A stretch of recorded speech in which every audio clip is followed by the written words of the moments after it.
Betway sponsors Froch versus Groves 2 on Sky Sports. This is James Holder for IFL TV. I'm in Westfield today at George Groves Public Workout. With me I've got Paul Smith. How are we doing, Paul? I'm good, thanks mate. Good. In here in a commentary capacity today, in a journalist mode? Yeah, I'm working all week, so it's good to be here as part of a team and this close to the action and get to see everything close hand. And I know what it's like when you're stuck at home and you're watching on the telly and you're trying to gauge on how they're looking, what they're like. I'm up close and personal with everyone now, and I can see with my own eyes and I can make a better judgment for it. So hopefully I'm not talking too much nonsense on Saturday and I get it right. All the formalities out the way. Let's talk a little bit about the fight. The yeah. First fight, the controversy has built up the second fight immensely. Chance to look at George Groves today. You probably know him better than anyone, having shared a ring with him. How do you think he's looking at the moment? He looks relaxed, but it's a Tuesday afternoon in a shopping centre, so he's going to be relaxed. It's when it builds up and when Froch is in the same vicinity, and that's when he's got to keep his cool and keep his head about him. And we'll see in the weigh-in. I think, or the final press conference especially, but the weigh-in, George was bang up for it in the last weigh-in, but also George will be a little bit tired, a little bit closer to the weight as every other fighter is on weigh-in. George is a big lad. I've made the point of this all week, and I just wanted to gauge how he looked size-wise, because he's nowhere near fighting weight now, but that's how most of us are. It's not a bad thing by any means. It's just how you are.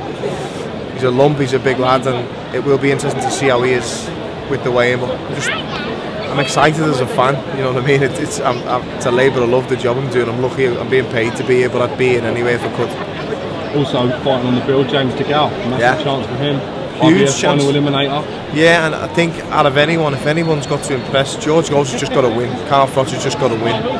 James DeGale's got to impress. Kevin Mitchell's just got to win. He's just got to win and get a step closer to that world title. Jamie McDonald's just got to win and get his title.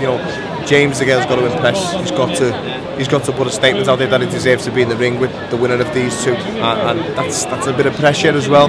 He's also in his own town, Wembley. He's also in front of his own fans, and James has got a lot of fans to win over. No disrespect to him, it's his own fault the way he just didn't quite gel with the public and the fans. He's got his own fans, his own set of fans who follow him, but Joe Public just didn't seem to warm to him as much as he probably wanted them to.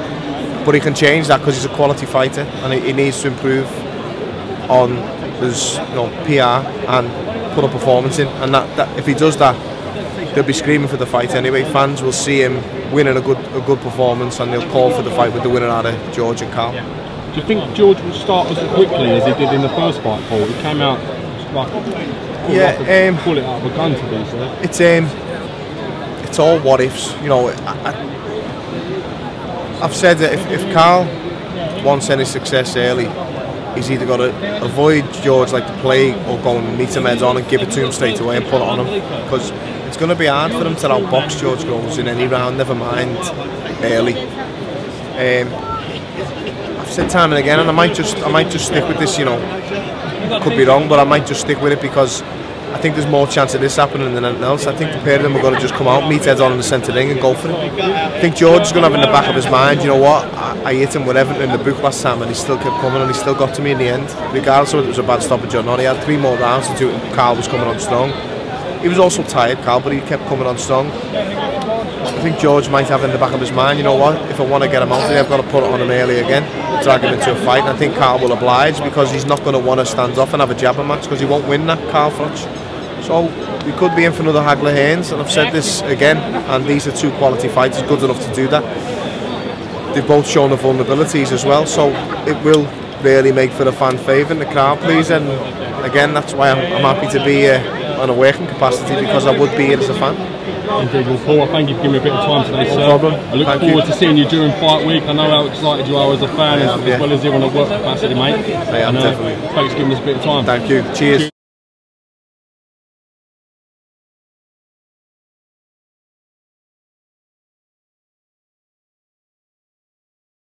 Betway sponsors Froch versus Groves 2 on Sky Sports.